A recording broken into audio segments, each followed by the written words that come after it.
Welcome to the Ironman Insider Podcast presented by Morton. I'm your host, Matt Lieto, and on this show, we go beyond the results sheet, talking with the fastest and most driven athletes out there on the circuit, the ones showing us just how far triathlon can go. Today's guest is Kristian Høgenhaug, and Kristian is a Danish pro triathlete with a reputation for going big, both in results and in his racing schedule, known for his strong bike ride, and never quit attitude. He pulled off kind of a crazy feat in 2025 with 3 major races in 3 weeks' time, catapulting him to the top of the Ironman Pro Series rankings.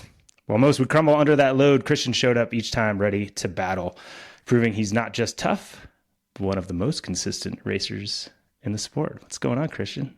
Yeah, trying to bounce back at the moment from that racing block. I bet, dude. Yeah, but I hope everything is gonna sort out. Of course, racing 3 races in 3 weeks with taper and recovery in between takes a toll on the fitness. So just had my first week back last week in the build-up for Nice. So still some way to go, but I hope the first what I've kind of lost comes back quickly. That's the hope. Yeah, and that's awesome. And that's crazy. And I imagine, those of us who have done Ironman in the past, there's always a fog. And for me, I'd feel good 5 or 6 days out, and then 8 or 9 days out, I'd be like, oh man, I feel terrible. I imagine you had quite a fog at some point when you were done with those races. Yeah, I totally agree. For me, it's the first part of the recovery is more physical. When I get over that, I start to feel fine. But then at the 7-8 day mark, it's kind of mentally, it kind of hits you and you just want to sleep all the time. And but yeah, in this blog, I couldn't really allow myself to go into that place, so I had to kind of take over the training. Also because I knew after the blog would come with a little cost of a loss in fitness, so I had to kind of make that loss as small as possible. So I knew I had to take a little longer recovery after Lake Placid. So I had 2 weeks now where I maybe normally would take 1 week really easy. Yeah, that's crazy. And do you think though, it's so hard because it's, you're talking about loss of fitness possibly from those, the recovery and the taper, but is it hard to know what's the loss of fitness and what's fatigue, and the fact that you actually maybe sometimes I found when I did blocks like that, I'd actually gain fitness because obviously those efforts are, can also act as training when you have that big of a taper and a recovery going in. Yeah, of course it can be both, but I guess you know how it is. When someone asks you for advice, you can always be very objective, but when it comes to yourself, it's very hard to be objective. So I feel it's loss of fitness, but there's probably just as you say, maybe a little bit of fatigue or getting back into the rhythm again. Yeah, and sharpness, right? I think sharpness. Yeah. I love that you said that. I found it so hard to be on Instagram right at the moment because I feel quite far from for example, the fitness I had in Frankfurt, and somewhere in my head I know it will come back, but it's so hard to see people being race ripped and knocking off 7-hour training days when you're just trying to get back into some sort of rhythm, and you're far off the training targets that you want to hit. Dude, that's so funny. And I love that you said that because I think that's totally true. As and obviously you coach as well, and very educated in the space, if I'm not mistaken, a master's degree in sports science. Yeah. So if you were your athlete, what would you tell yourself right now? If you weren't you, what would you say? You'd be like, man, dude, you're tired. It's cool. Just let it happen. yeah, I would tell them all the arguments why you're not feeling great at the moment, and that would be quite a lot. And then maybe look back at former training history and show like you're not at, even though it feels like you're at this, like where you started your season back in January, that's totally not the place you are at the moment. And but that's also why I think it's hard to coach yourself. I don't coach myself, but it's so hard to coach yourself because in a way you feel like you're an anomaly, like you're not like everyone else. So that's why you don't do what you would kind of advise others to do. Exactly. And that's just the insecurity that creeps in on you. And maybe sometimes you can take some bad decisions, but I'm trying to trust the process right now. I love it. Well, I'm going to give you as much therapy as I can during this podcast to get you confident again, because I love it. And for those listening that don't know, like this 3-week block was also, and another thing you would probably tell this athlete that is yourself, is that you had these, I think, kind of breakthrough races or breakthrough block. And certainly that first race in Frankfurt was nuts. And I went through looking at results today, and I can't tell you the expletive that I used when I'm looking at it, but it's crazy how fast you guys are going, man. Like everybody's talking about the other Christian Blumenfeld and what he did in that race. And I shouldn't say that. A lot of people and I were talking about what you did on that day, and it was amazing.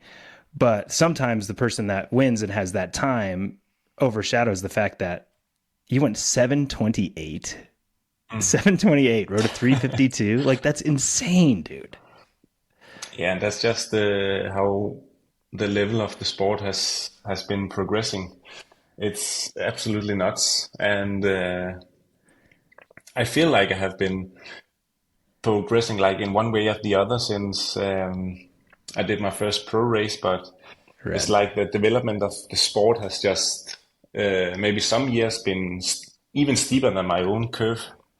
And but now I feel like I'm catching up a little bit, but that's also like I have raced previous years, like some blocks where it has been quite tight with the racing, but I feel like it's getting harder and harder with the level that you have to perform at. And because if you just have a little off day, you're not even in the mix. So you have to be like really sharp, and then because everyone else shows up for a race and 100% ready, so you can't be at like 90% or something like that if you want to do great at least.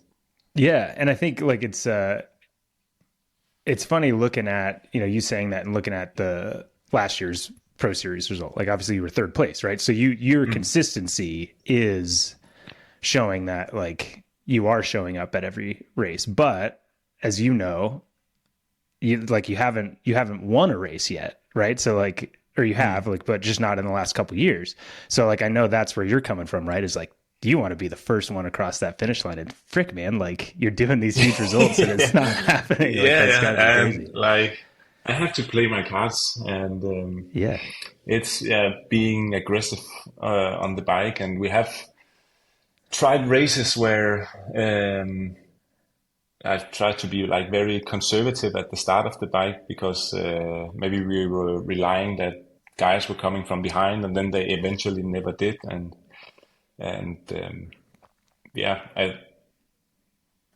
I like racing aggressively, even though it can be kind of counterintuitive on a full distance, but it kind of mixes everything up a little bit, and it's definitely the most fun way to race, except for the last hour and a half.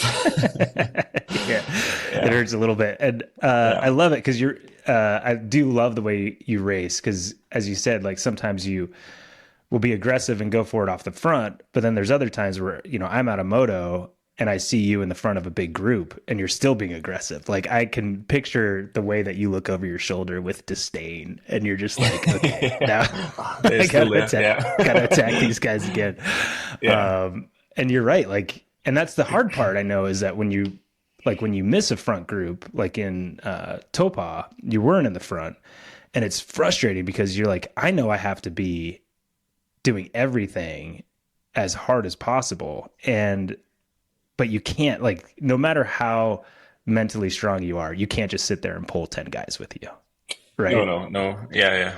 And yeah, that was a little frustrating race where there I was racing for the points, but in a way also for the positions in the race. But Yeah.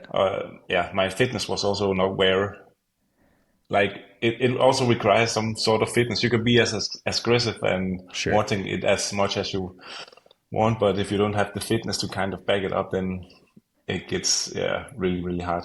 And sometimes people still think you can do stuff, so they might, of course, they'll just sit in and wait for you to do your thing. But you have to back it up with some kind of fitness. Yeah, no, I didn't have that in Taupo, even though, as you said, I was riding with a group and tried to break away so many times that I ended up like killing my own legs in the attempt. Yeah, that'll happen. That was fun to watch, obviously, because of the Pro Series implications with Marquardt and Barnaby and all that. And that was sweet. And look forward to seeing more of that this year in the next couple races. But yeah, back to this block.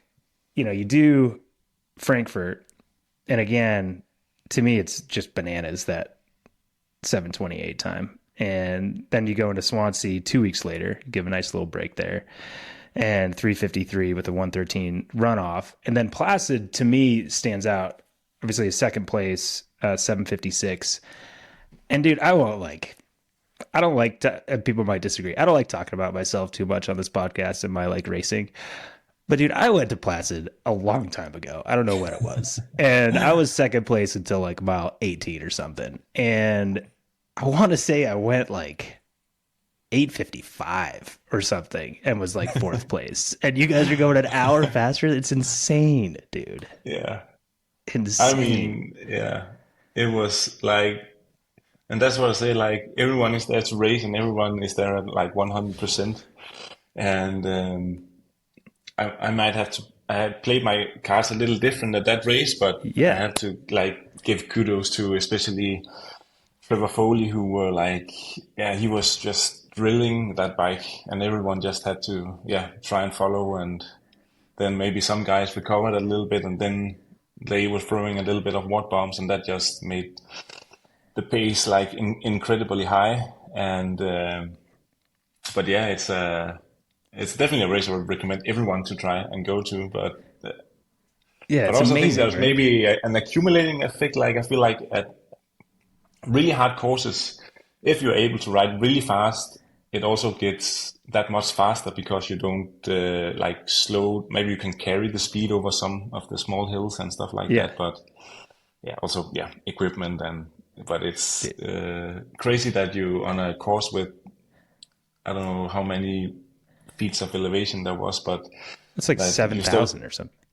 yeah, and then you still have to like I think Trevor rode 410 or something like that. So it's crazy to see that on a really, really, really hard bike course you need to ride 410. Yeah, It's insane. And like, I'm pretty sure I went like 4:54 or something, right? And I was like first or second off the bike. I was second off the bike. And it's insane because I look at these results and it's actually funny. The swim wasn't that fast compared to, some other races. Obviously it's wetsuit, non-wetsuit legal.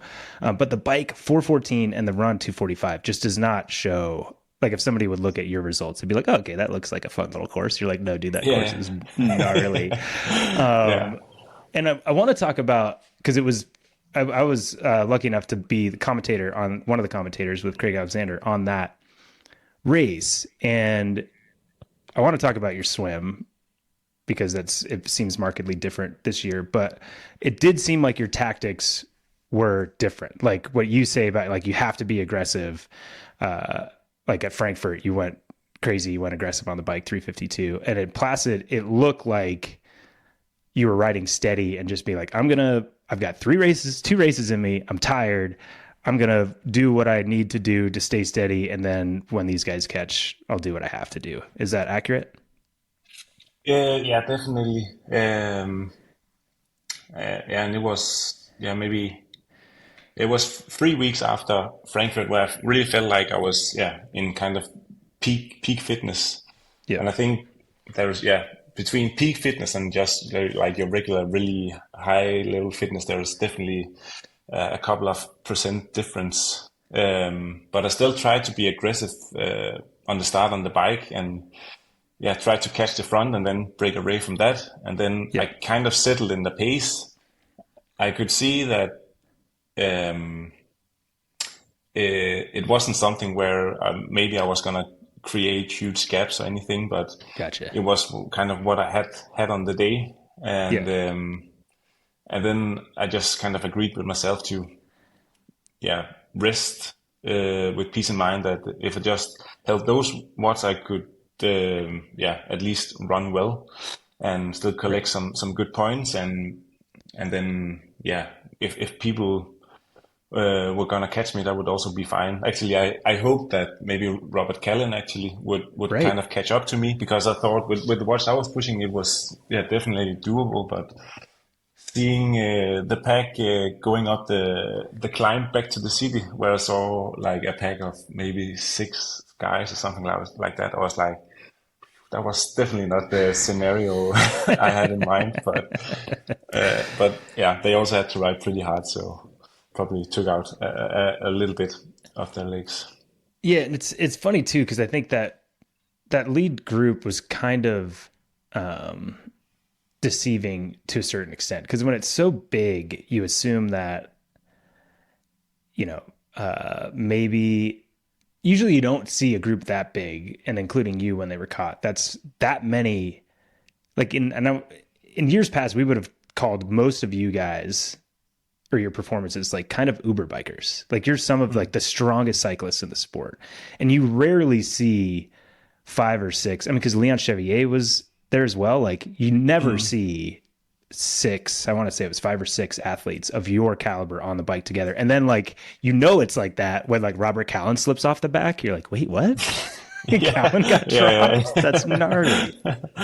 Yeah, that's the thing. Like, especially on the bike, it can look maybe easy, like when you watch someone from the outside, but like in reality, like also when I have like watched the Tour de France, where sometimes they have like showed the guy in front his average power or something like that, and it's absolutely crazy, but it doesn't look hard. But like when you have a group of those guys, you just like, just to stay in the group, you have to ride like insanely hard. And it was actually kind of fun, like for once to have like a real bikers race, even though maybe when you see that the winner runs 2:39 or something like that, maybe you wouldn't call it a bikers race, but that's just where the sport is. But there was definitely some firepower. Yeah, it's crazy. And I want to touch on a couple of things. I think the first thing, I'm glad you said that, because, and I might not even at the time given it as much credit as I should have, but was Trevor just like, was he just crushing that pace when he was in the front? I was like, man, why is he wasting his energy? But it didn't look like he was drilling it, but it sounds like he was drilling it. I'm pretty sure he was drilling it. Or at least when he caught up with me, like on all, I could definitely feel like he had like a different pacing plan than I had. Like he was going like really, really hard on all the uphills. Yeah. And I think that's also why they rode so fast. And then, probably a little more steady on the flatter parts, and then maybe some of the downhills also a little easier. But probably the way he paced it with the power was the way to go in terms of speed. But it was also like very tough. And he was really hammering it, and I think if he can do that in Nice, then he'll do great. Yeah, and you got to appreciate his racing style, obviously, because he's aggressive. Yeah, right? I love that. Yeah, when you're the dude who's like, and you're in that group, and you're Trevor Foley, you could be like, I'm the fastest runner here. Let us all come off the bike together and do what we need to do. And he's like, nah, I'm going to rip their legs off. Yeah, true. And he told me one of the reasons why he was drilling it was because I think at one point Jason West was in the group. I think maybe he slipped off the back before they caught me, but he was really afraid of him. And then maybe also Brad Weiss, who also slipped off the back quite late. But yeah, you got to give him kudos. He was racing to win. Yeah, and that's awesome. That's just awesome. And 231, I think, from West, but that I digress. That was crazy. And again, it's just because that course is nuts. Like the first time I saw somebody go under 3 hours on that marathon, we were all like, "Oh my gosh, that's crazy!" But so considering that, like, I want to talk about the fact that I think recently, and you sometimes, I think you are. People put you in the same bucket to a certain extent as like a Ditlev, and want to say you're like the Uber cyclist.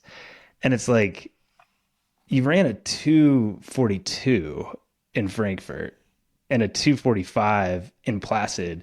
And like, you see like Ditlev, kind of similar thing. Like Matthew Marquardt, in any other situation, you would say he's an Uber cyclist too, right? Like, is that term just old school and it doesn't exist anymore? Like everybody just needs to be at the top and like do everything well.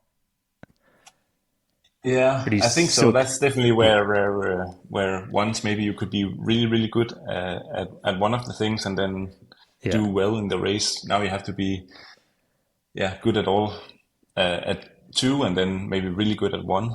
And I don't know about you, but I feel like the sport kind of goes through different phases. Like it was like you could be, for example, when Kienle was at his top, you could be like an Uber biker and then get into T2 with a gap of 15 minutes and then run solid and then take the tape. But then it's like everyone else caught a little bit up. I think Cam Worth kind of pushed it all, and Ditlev came in. Then everyone started to ride really fast, and then people started running faster.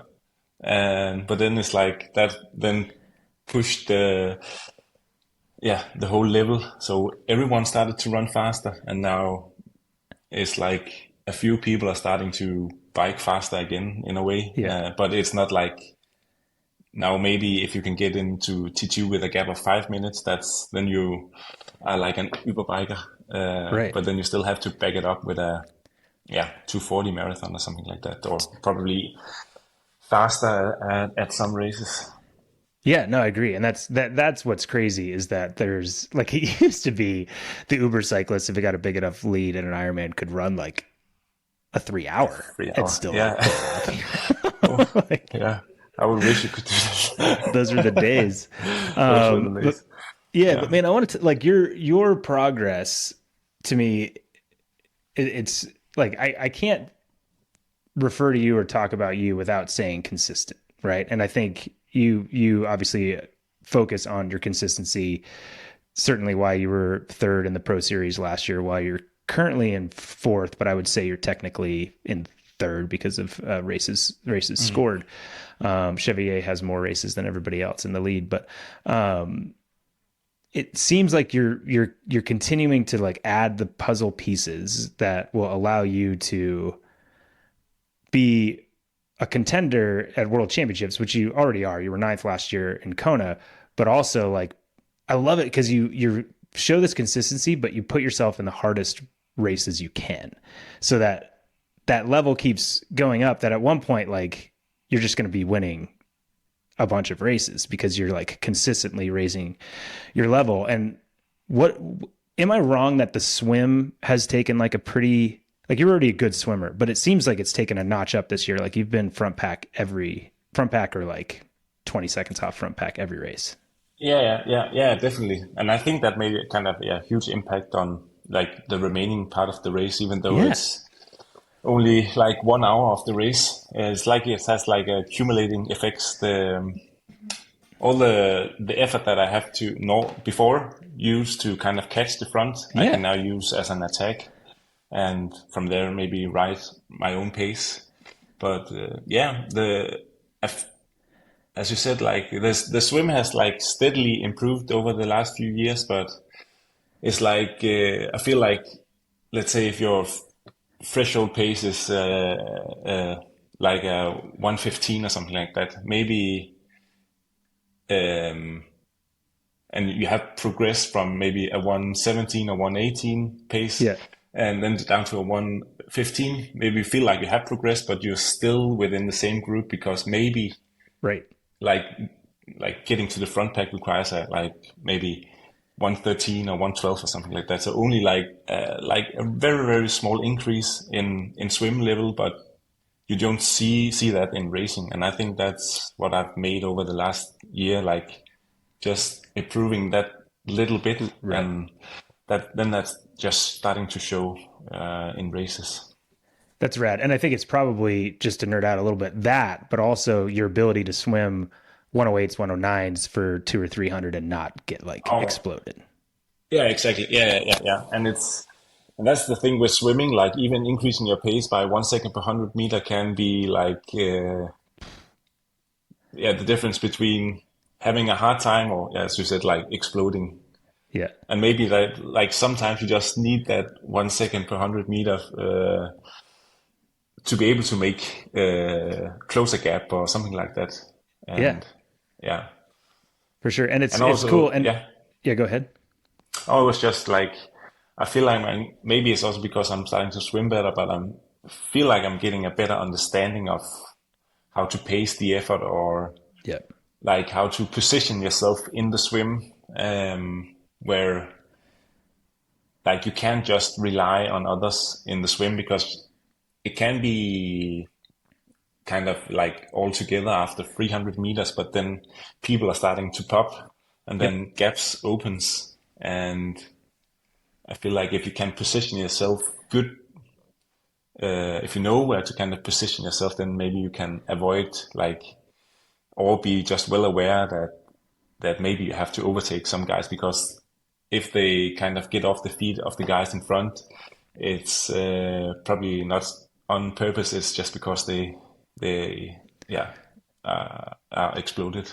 Totally. And I think people underestimate the tactics that go into swimming. And it's not like tactics that involve other people necessarily, like working with them or anything, but your own tactics. Like for me, I think that 300 to 400 meters that you're talking about, it's an athlete like you being trained where you can like hang on to that 109, 110 pace, but know you've got a little bit left, because it's this thing where it's like people are going forward and people are just coming backward. And you have to know at 300 or 400 meters that you just need to stick with your thing and like be aware and move through people. And I think the other thing that people make a lot in tactics with swimming is, oh, okay, Kristian's a good swimmer, I want to get on his feet.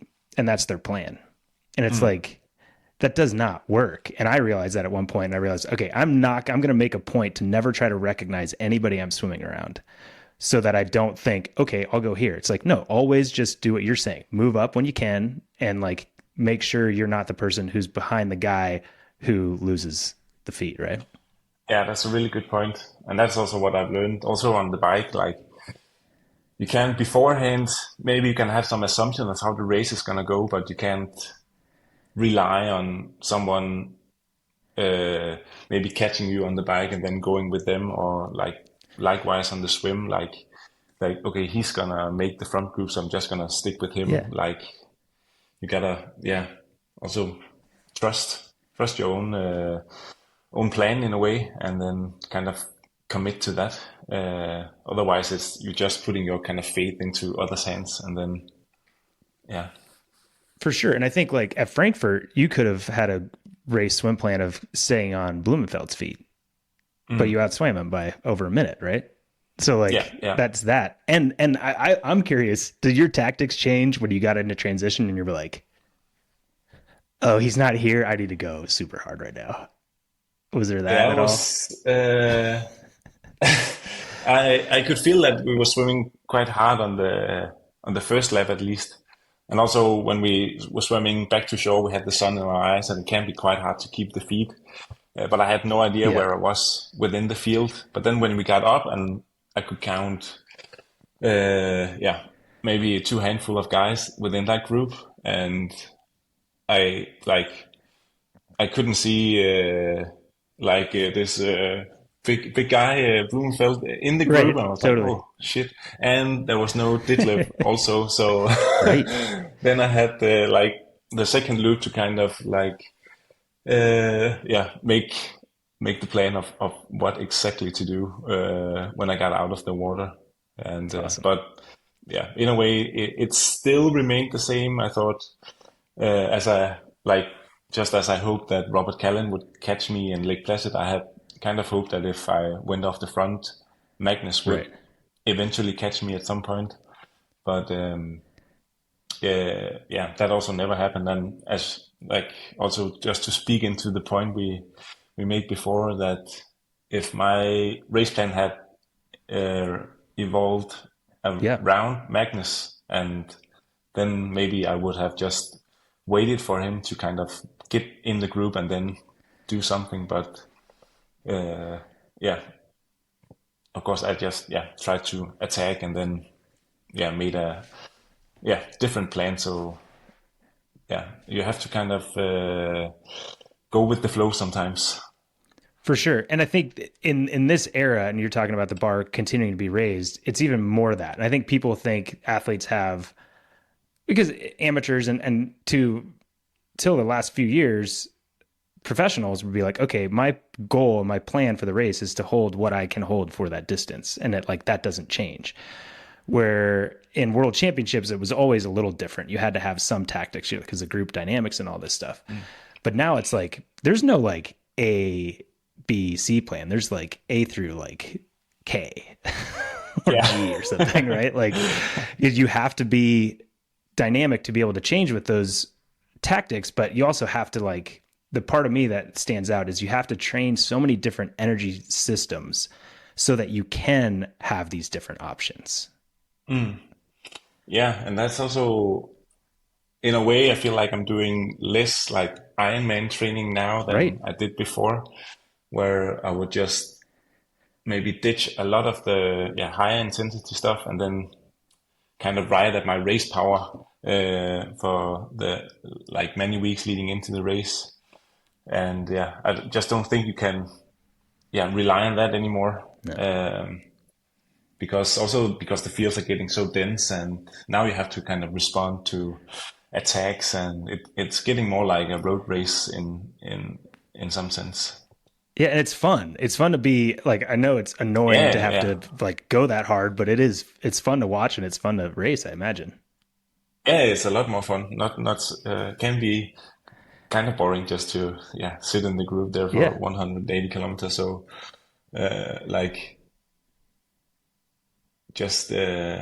it feels a lot more like racing the whole way through, and and I think that's the way the sport is trending. We also saw that a bit in Hawaii last year, where maybe if I could go back now, maybe I would just ride my own pace the whole day, and then I would probably place better. But the way you had to respond to the race dynamics was just that everyone went super deep on the bike, and then I think only one guy really had the run in him, and that was Patrick, who didn't look like he had ridden too hard, but everyone else was if you look at the top 10 run times, it's nothing impressive in pro standards, I would say, but and your hindsight, you've got 6 other guys that have the same hindsight in that race, right? Exactly. And then the next time we go and race there, we'll do the exact same thing. Totally. That battle on the run from I would say Rudy was part of it, 3rd but through 10th, but really 5th through 10th. It looked like a war zone out there. All you guys were so smoked and just hanging on. It did not you're all looking over your shoulder oh, please don't go. I don't want to go any harder than I want to. I love those racing days where everyone's race plans kind of goes out the window, and it's just survival of the fittest in a way, where you really see people gritting their teeth because it's just super hard, instead of races where it's Dude. calculated. At least sometimes, of course, you have to do that, but sometimes it's also just pure racing from the start. Yeah. Oh man, that was awesome. And Yeah. you gotta learn those things in Kona for sure. And so we got Nice coming up, World Champs. I know DNF last time we were there. What happened last go around in Nice? I think first of all, I think yeah, I had a tough season. In hindsight, probably a little overtrained, Yeah. like at some point of the year, and then maybe leading into the World Championship, I felt like I had to do something special, and then Right. maybe trained even harder Yeah. without seeing the benefit. So yeah, I actually ended up not being, compared to now, that fit, and it was just a tough day, and then in a way my body just shut down on the Right. run. And I mean, 2 weeks after the race, uh, on my first like normal run session, I got a stress fracture in my sacrum. So my body was probably Oh, no way. overdue Yeah. at that point. So uh, Just on the edge. yeah, yeah, very much. Yeah. So I think And there's no, uh, yeah, yeah. I mean, I think there's no doubt that you're a different athlete than you were at that race, right? Like yeah, I hope there's, so. Yeah, definitely a lot more power yeah. and swim power as well. So last time I also just tried to ride my own pace the whole way, which ended up being pretty slow. Yeah. And that was also like mentally also a bit of a challenge, because I felt like I was one of, I definitely felt like I was a good bike rider, but then seeing people like I normally don't ride with, ride away from me, and Right. just having like a really tough day. Um, but I think I can maybe use it like in a positive way this year, that I hopefully find myself in a different situation, and then remember the last time I was riding there, I was like probably Yeah. Yeah. in a really dark place, riding up the first climb, and definitely also the second one. So um, yeah, probably hopefully enjoy it a little bit more this time. Yeah. And I mean, we're talking about tactics, and especially like the only thing that's hard when you get that swim level up is like, dude, now you're going to be on that first climb with like all the guys, right? You guys are just going to be just like nailing each Yeah, other. Like that sounds terrible. yeah, Terrible. it's a luxury problem, as we would say. Yeah. Yeah. Yeah. Yeah. Yeah. Yeah, I mean, I would love that, just to be there and be part of the racing at the pointy end. Is that's something that gets me up every day. Like I would, even though I probably would be hurting quite a lot, it would be, I would like definitely use it as fuel if I could be up there with Laidlow and Ditlev and Van Riel and Schomburg, and who else Yeah. is gonna be at the Yeah, front? dude. I'm glad you said that name because I do want to talk about who we think is are the ones we have to look out for. That's a X Factor, Van Real, huh? Are a lot of you Oh guys a little yeah, scared of what he's going to do? yeah. I mean, um, I think last time we were there, I think especially Magnus maybe got kind of surprised that uh, weight probably plays a factor on the course, even Oh though yeah, the climbs aren't that steep.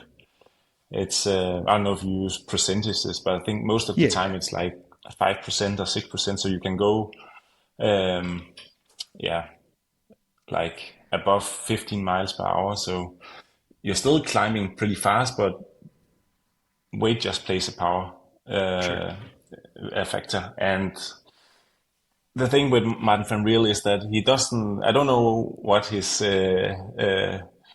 race weight is, but I bet it's not much. So He's little. he's little, yeah. So he'll probably probably be flying up the hills. And so, yeah, we'll see. Like Lieto showed last year that you can ride most of the course on your own and win. And so I don't think anyone can kind of let him go. And I'm quite sure, yeah, no one really wants to. So if they do, it's because they can't follow. So I'm quite kind of excited. Also because he hasn't raced for quite a long time. So I think he's 100% locked in on doing well. Yeah, and I love hearing that from athletes, right? Like, and I'm similar in the fact that you want him, like you want to be around everybody that's like focused on the thing. Like you don't want Martin Van Riel to be like, oh, he hasn't run in 3 weeks. Like, yeah, I can beat him. You're like, no, man, I want to like race the guy. Yeah. That's awesome. Yeah, I mean, again, it could be like Kona 24 2.0 with people going really hard, and would be nice to kind of have the fitness to be there. Yeah, I don't know. I think and also I mean Schomburg as well. He's a really aggressive racer, so it's like he's racing a short distance race every time he lines up for an Ironman. So like that also has to impact the race in some sort of way. And it's funny too, because you look at Kona and it being hard and people kind of blowing up, but like Nice in 23, like it looked like a death march out there, right? Like obviously the race up front was something, but everybody else was like, oh man, like that was like, you could tell in their eyes on the run, like it was just trying to get around the course. So that's the scary thing about, and I'm glad you brought up Schomburg, like athletes like that he races as if he's never experienced the distance before. Like he just goes for it. And like, that's how Sam has won his and got second in Kona that 1 year. Man, if you're doing that, like who knows what's going to happen when you get to the run? It could be gnarly out there. Yeah, exactly. And then you have all the Norwegian guys who are going to destroy the run probably, and also Patrick. So it's like I think awesome. It's gonna be. Are you gonna commentate the race? Yeah, I'm gonna be out there. It's gonna be sweet.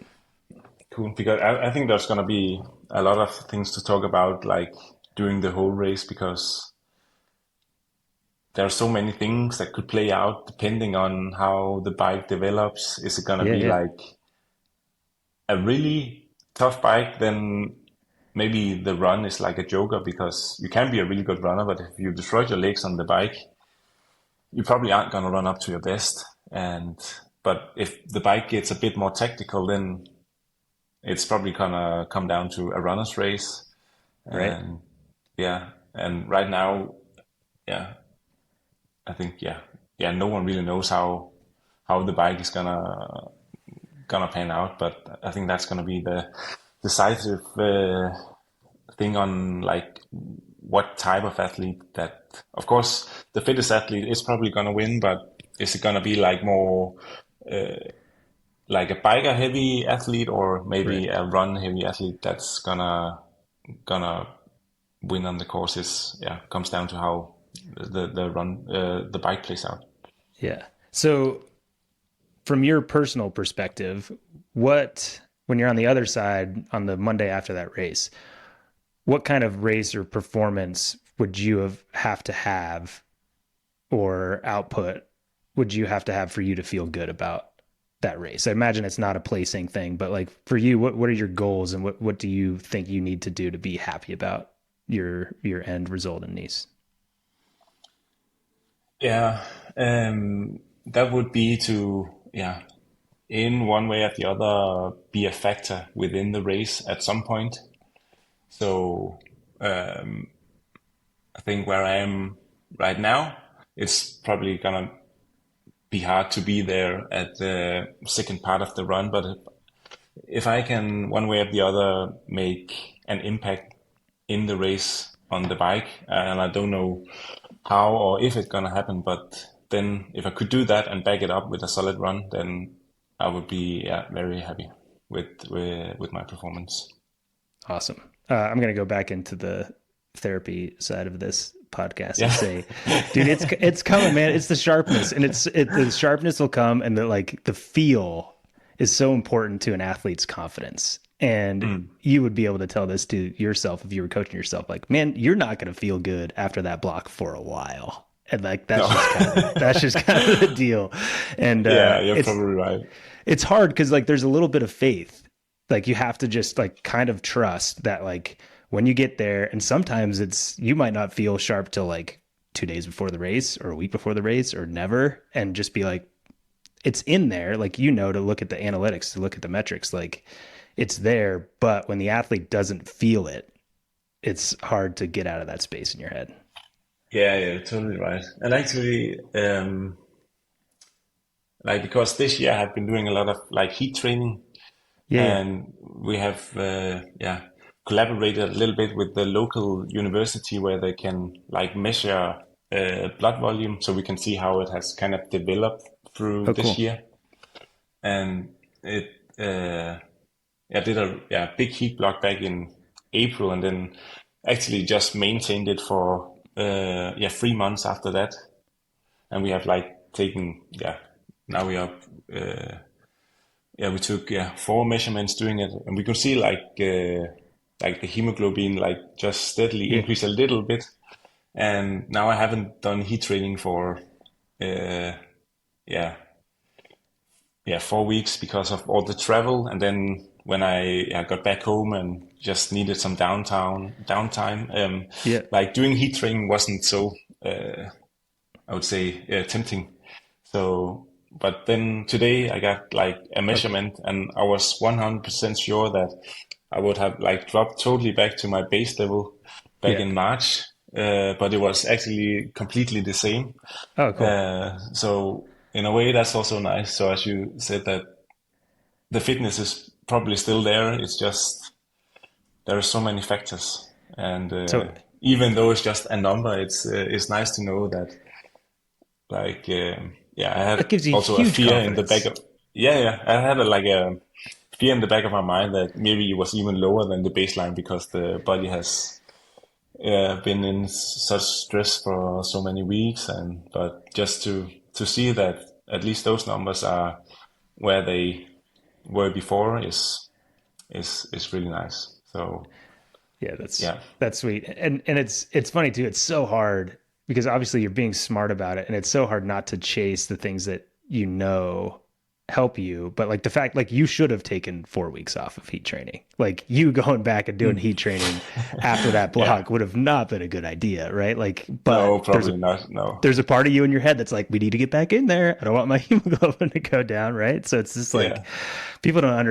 people often underestimate the depth of thought and psychology just in the training, and self-confidence and like making the right choices can have an outcome in the end. Because if you just got back in there right after Placid, I bet your hemoglobin you would have had a fatigue level that would have made you feeling worse than you are right now, Yeah, probably. And you said, yeah, it is actually confidence, because is confidence like, doing a lot of heat training even though you know you're fatigued, or is it to take a few weeks Exactly. off?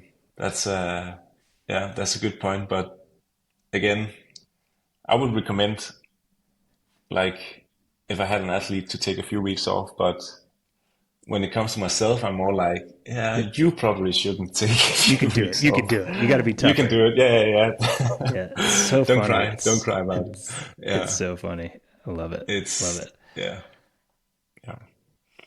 It's great. The psychology of it is awesome. And again, that's why most great athletes can't even think about coaching themselves, because they'll just absolutely kill themselves. But and Yeah, there's certainly definitely like, some what you not holes, but the pitfalls or something like that that you could fall yeah, into when yeah your confidence starts to maybe lag a little bit and you take some yeah. bad decisions.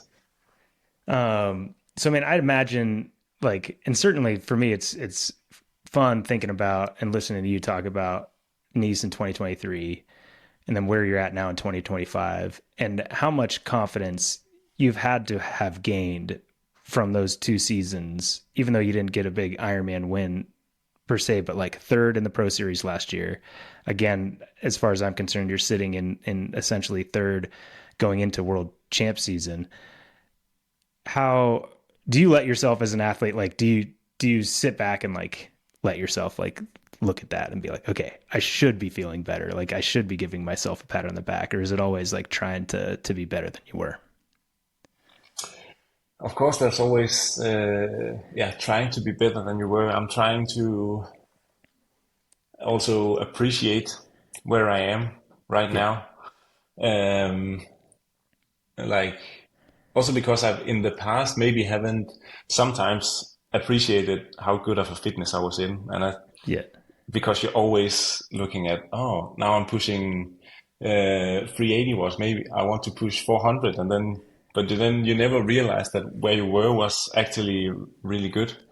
And that's something I'm becoming more aware of, that maybe now is, hopefully I'm not at I'm far from the peak of where I can be, but this might also be the best season of my career. So I'm also trying to enjoy it without like resting on the, I don't know, what do you call it? Resting on your laurels.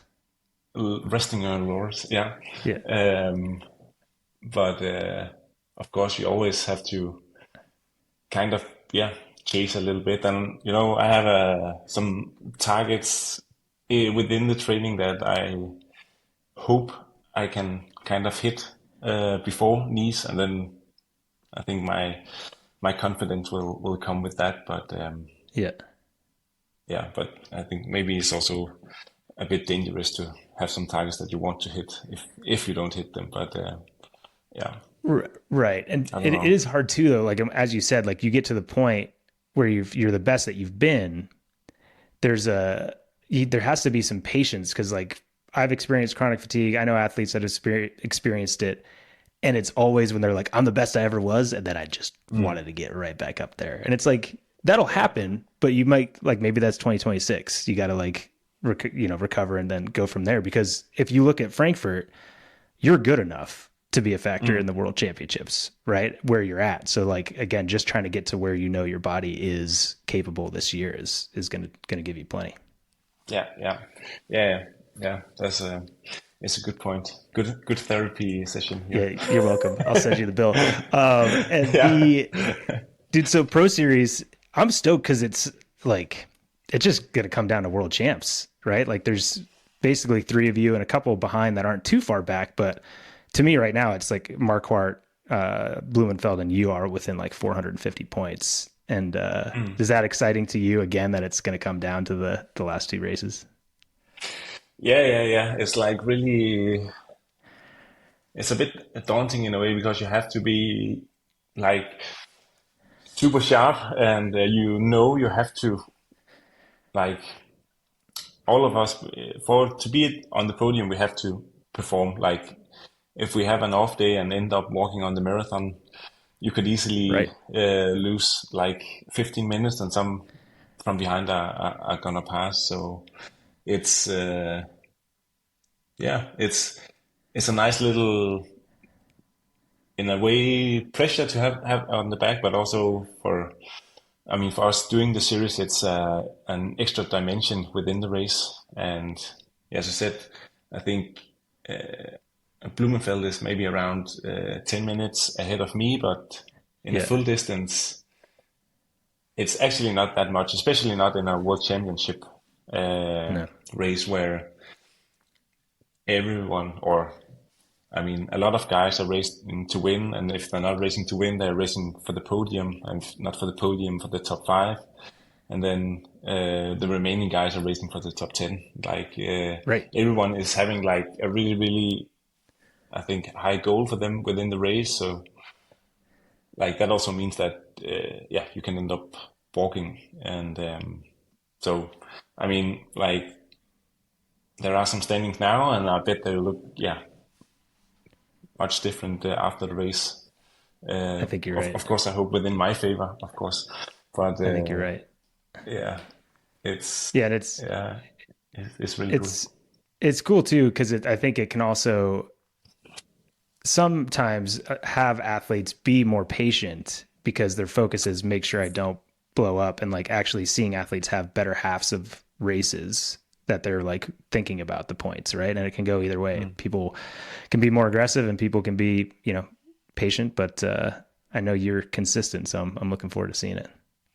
Yeah, and I also feel like in most races it will almost always turn out to your favor, but sometimes I feel like, don't you feel like maybe in a world championship, you also kind of just have to race the race? Yeah. Like otherwise it would just go off without you.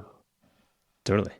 But Yeah. you don't have that opportunity to like pull the pin, right? And I think No, no, no, sometimes no, no. people have the like it makes you learn and get through tough spots. You're like, okay, I got to walk it out for a second and then get right back in it, right? Like that, not finishing because I like went for it at World Championships isn't an option. No, no, that's definitely not an option. Yeah. Yeah, that's sweet.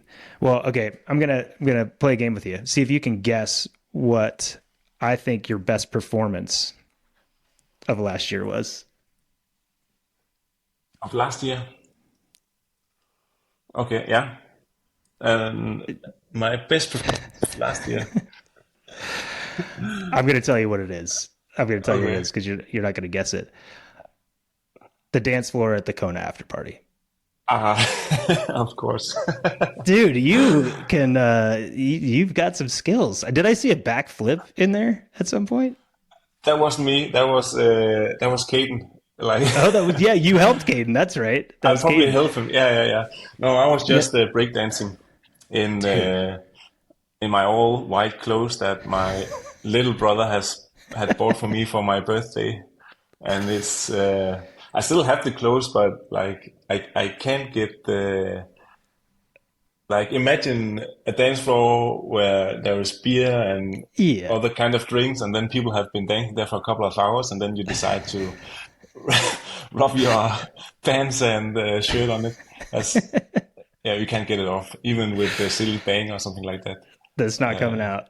yeah, still managed to spin a little bit on the floor though, but yeah, it's good to what do you call it? Put off some steams from the vent after a Yeah. race like that. Yeah, That's awesome. Well, I'm looking forward to seeing. Maybe we need to find a different colored outfit for you for the after party maybe this year. just wear black or something like that, and Yeah. then do a few more If spins this year. if you show up to the after party in black, we all know You you're know gonna what's get going down. there. Yeah. Dude, I love it. That's so great. Dude, can't wait to see you, get what you want to get out of Nice and race through at the end of the year, and stoked to see your consistency, and appreciate you coming on and chatting with me. Yeah, thank you. Thanks for the chat and thanks for having me on. And yeah, always good to have a chat with you. Awesome, man. Appreciate it. Great stuff with Kristian. Love that guy. Great attitude, and you can tell he's just having so much fun in the experience that he's having, being a top level professional triathlete, and love seeing the pro series seem to like light a fire underneath him, and kind of pay for his consistency.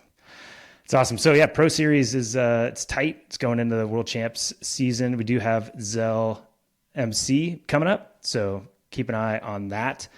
Be that coverage coming up here not too long. Last chance for some athletes to improve their 70.3 score before going into world champs.